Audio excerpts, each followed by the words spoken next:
Hey y'all, welcome to my channel. I'm CJ, and today I'm going to be reviewing W.A.S.P's second studio album, The Last Command. So with The Last Command is the same lineup as the previous album.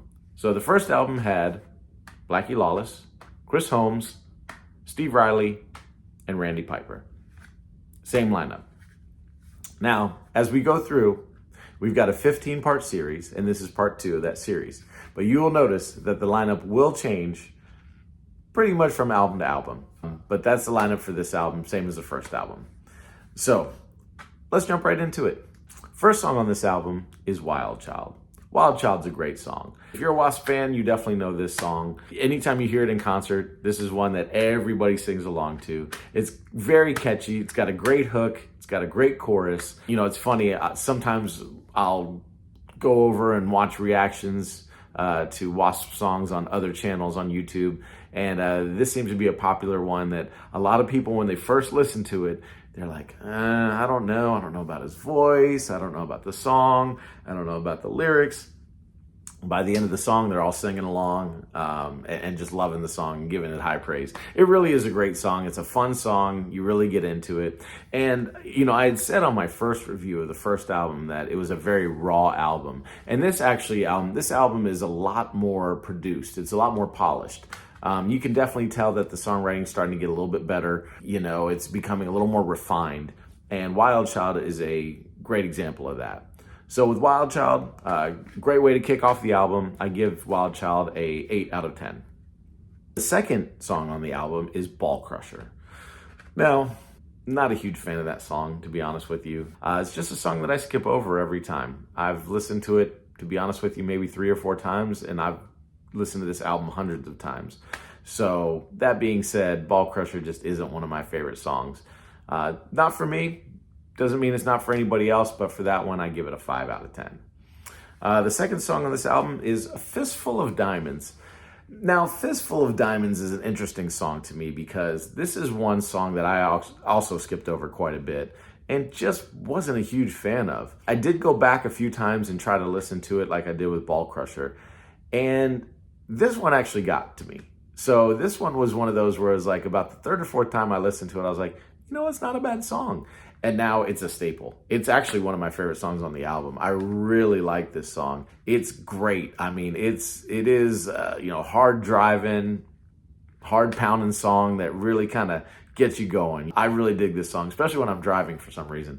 But anyway, I do like Fistful of Diamonds. I give Fistful of Diamonds an 8 out of 10 as well. Number 4, Jack Action. Looking for Jack Action. Another one of those songs that kind of falls flat for me. Never really listened to this one. It's another one of those that I mainly skip over. Every once in a while, I'll listen to it. It's just okay. Not a great song, not a dud, but just okay. I give Jack Action a 6 out of 10. Moving on to the next song, Widowmaker. Now, Widowmaker is a really good song. This is more of a darker, kind of brooding song. I really like Widowmaker. This is one of those that just starts off, it's real kind of, you know, it's slow, but it's intense. You kind of hear the wind and the guitar, and it just kicks in, the bass, it just kicks in. It's a really good song. Widowmaker, I certainly recommend. I would give Widowmaker an 8 out of 10 as well. Now, like I said, this is more of a polished, a more refined album than the last album was. So you can hear it. You can hear it in the songs and you can hear it in the songwriting as well. Now, before I move on, I just wanted to say that I know that W.A.S.P has a lot of live albums, and some of those I put in quotation marks, and also has a lot of greatest hits albums. I'm not going to be reviewing any of those. I'm only going to be reviewing the 15 studio albums.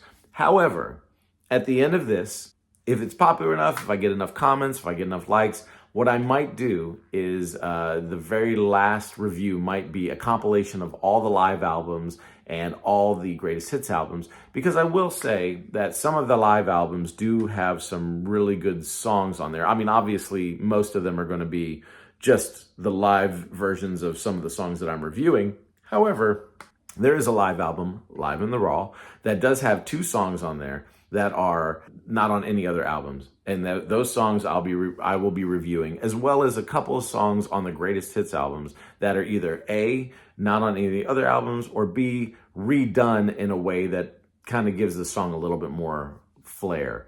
At the end of this, I might go ahead and just give a compilation of reviews on all of that together. All right, so moving on. Next song, Blind in Texas. This one is a funny song. To me, I grew up in Texas. So Blind in Texas to me is just it's a cool song. It's a catchy song. This is another one that I didn't really like when I first heard it. And, I had said previously in my review that W.A.S.P's first 3 to 4 albums, mainly the first 3, I had actually had and listened to before I had listened to anything else. And they were decent albums, but I never became a fan. There was always something about the music that just didn't click with me. It's just one of those bands that I never felt had it all together.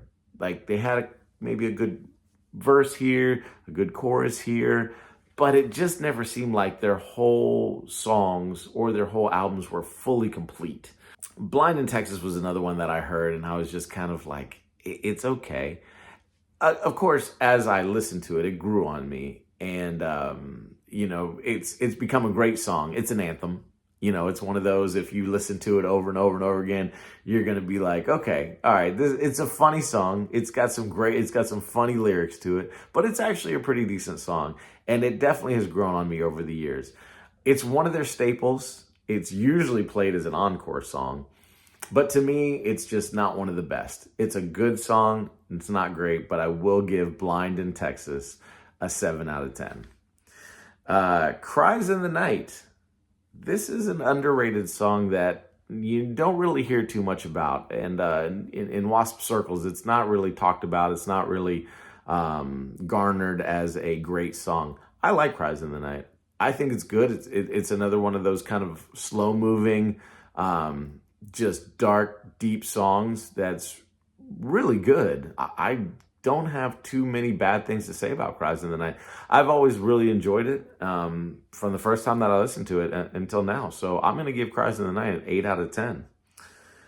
The Last Command. This is a really good song. The title track of the album, very good song. It's another one of those just driving, pumping songs. It's something that W.A.S.P does well. They do great, hard driving songs, and they do them well. And this is another one of those that just, you're driving down the road, just banging your head. It's another anthem. W.A.S.P has a lot of anthem feeling songs when you hear them. And that's the great thing. I said Blackie Lawless is an absolutely underrated, underappreciated songwriter. And a lot of people will say that he cannibalizes a lot of his own music as well as others, which I'm not going to argue with that. I do certainly hear a lot of similarities in a lot of the songs that he writes and a lot of the music that he puts out. But, he does it well.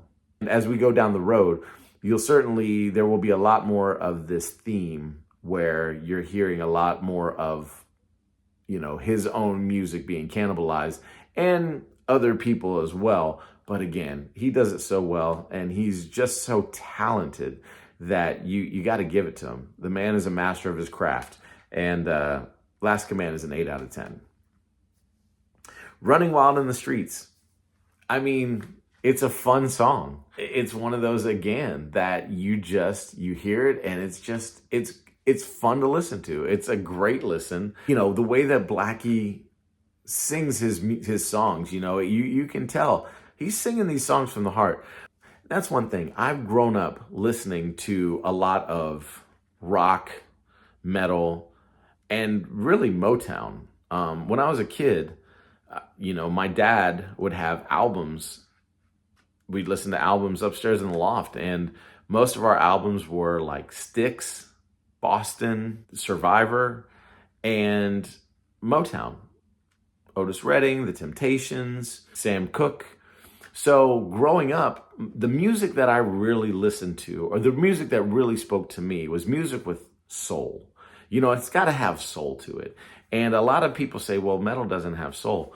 Well, you know what? A lot of metal doesn't have soul. But the metal that does have soul speaks to me. And honestly, W.A.S.P is a band that has soul. Now, Blackie Lawless is a huge fan of Elvis Presley. I mean, I'm not a huge fan of Elvis Presley, to be honest with you. He's got some okay stuff. But what he does emulate through his music, speaking Blackie Lawless, talking Blackie Lawless, is soul. And that's the one thing that really drew me to W.A.S.P was the soul. Yes, it's metal. Yes, it's, shock rock or glam rock or whatever you want to call it. But the underlying thing with W.A.S.P, and especially Blackie Lawless, is soul.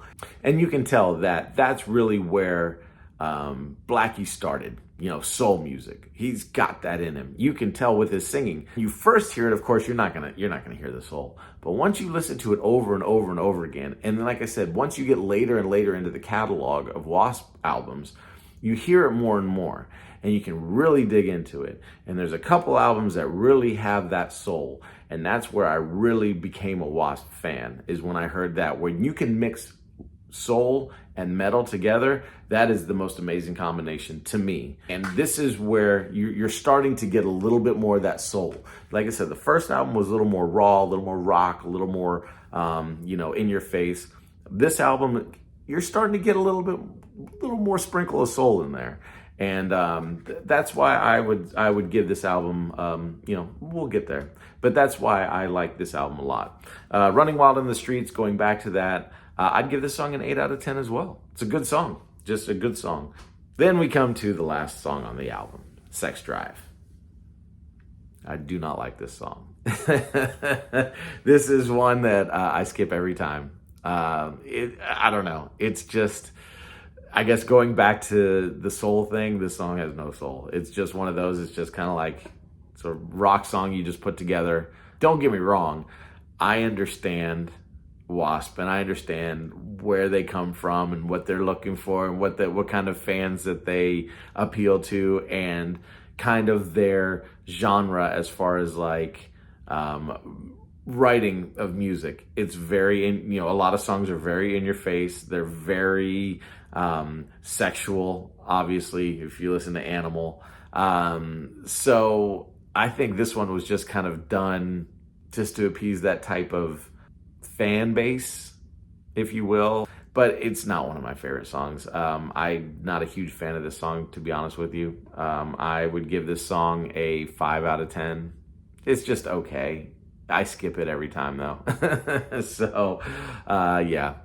And that's it. So that is my short review of The Last Command. It's a very good album. It's definitely another one of those that you have to check out. If you've never listened to it, absolutely give it a listen, because there are some really good songs on here. Like I said, the highlights being Wild Child, Fistful of Diamonds, Widowmaker, Cries in the Night, Last Command, Running Wild in the Streets, and even Blind in Texas. Let's be real. It's a good song, and I think a lot of people will appreciate it and enjoy it. So, my overall rating for this album, I would say The Last Command, it's an 8 out of 10. I actually like this album better than the first album. I've probably listened to this album a lot more than the first album.